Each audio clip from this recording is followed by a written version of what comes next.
ഇറാനെതിരെ US സഹായത്തോടെ Israel നടത്തിയ മിസൈൽ ആക്രമണത്തിന് പിന്നാലെ തിരിച്ചടിയും പ്രത്യാക്രമണങ്ങളുമായി പശ്ചിമേഷ്യയിൽ സംഘർഷ സാഹചര്യമാണ് ഇപ്പോൾ നിലനിൽക്കുന്നത്. ഗൾഫ് രാജ്യങ്ങളിലെ അമേരിക്കൻ സൈനിക താവളങ്ങൾക്ക് നേരെയാണ് ഇറാൻ ആക്രമണം ഉണ്ടായത്. ഇത് സ്ഥിതി വഷളാക്കുകയും ചെയ്തു. പ്രത്യാക്രമണം നടത്തുന്നതിനിടെ ഇറാനിയൻ പരമോന്നത നേതാവ് ആയത്തുള്ള അലി ഖമനേയി എവിടെയാണെന്നതാണ് എല്ലാവരും ഇപ്പോൾ തിരയുന്നത്. ഇറാന്റെ തലസ്ഥാന നഗരമായ ടെഹ്റാനിലുള്ള ഖമേനിയുടെ ഓഫീസുകൾക്ക് സമീപമാണ് ആദ്യത്തെ ആക്രമണങ്ങളിൽ നാശനഷ്ടം സംഭവിച്ചത്. ഇറാനെതിരെ ഇസ്രയേലും US-ഉം ശനിയാഴ്ച ആക്രമണം ആരംഭിച്ചതിനു ശേഷം ആയത്തുള്ള അലി ഖമനേയി എവിടെയാണെന്നത് സംബന്ധിച്ച് ഒരു വിവരവും പുറത്തു വന്നിരുന്നില്ല. ആക്രമണ സമയത്ത് ഖമനേയി ടെഹ്റാനിൽ ഉണ്ടായിരുന്നില്ല എന്നും സുരക്ഷിതമായ ഒരിടത്തേക്ക് ഖമനേയിയെ മാറ്റിയിരുന്നു എന്നുമാണ് അന്താരാഷ്ട്ര മാധ്യമമായ റോയിട്ടേഴ്സ് റിപ്പോർട്ട് ചെയ്തത്.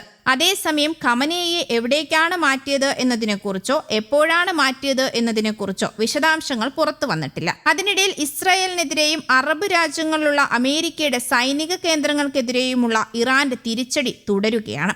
ഇസ്രയേലിന് നേരെ ഇറാൻ മിസൈലുകൾ വിക്ഷേപിച്ചുവെന്ന് ഇസ്രയേൽ സൈന്യം സ്ഥിരീകരിച്ചു. ഗൾഫ് രാജ്യങ്ങളിലെ US സൈനിക താവളങ്ങൾക്ക് നേരെയും ഇറാന്റെ പ്രത്യാക്രമണം കടുത്തതായിരുന്നു. Bahrain, Qatar, Kuwait, Abu Dhabi, Saudi തുടങ്ങിയ രാജ്യങ്ങളിലെ അമേരിക്കൻ സൈനിക താവളങ്ങൾക്ക് നേരെ ഇറാൻ മിസൈൽ ആക്രമണം നടത്തി.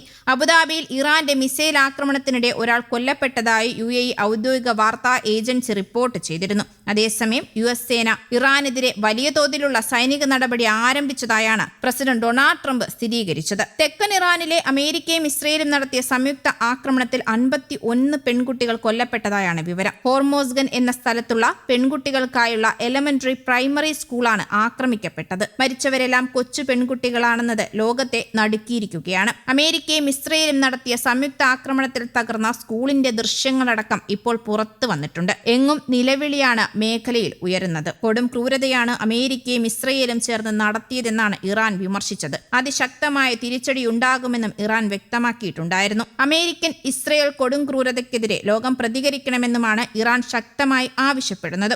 ഐക്യരാഷ്ട്രസഭയടക്കം വിഷയത്തിൽ ഇടപെടണമെന്നും ഇറാൻ കൂട്ടിച്ചേർക്കുന്നുണ്ട്. അമേരിക്കൻ സൈനിക താവളങ്ങൾ ലക്ഷ്യമിട്ട് ശക്തമായി തിരിച്ചടിച്ച ഇറാൻ തലകുനിക്കില്ലെന്ന് പ്രഖ്യാപിക്കുകയും ചെയ്തു. Abu Dhabi, Riyadh, Manama, Doha, Bahrain എന്നിവിടങ്ങളിലെ അമേരിക്കൻ വ്യോമ നാവിക താവളങ്ങളിലായിരുന്നു ഇറാൻ ശക്തമായ ആക്രമണം നടത്തിയത്. തലകുനിക്കില്ലെന്നും അതാണ് പാരമ്പര്യമെന്നും പ്രഖ്യാപിച്ചുകൊണ്ടായിരുന്നു ഇറാന്റെ തിരിച്ചടിയെത്തിയത്.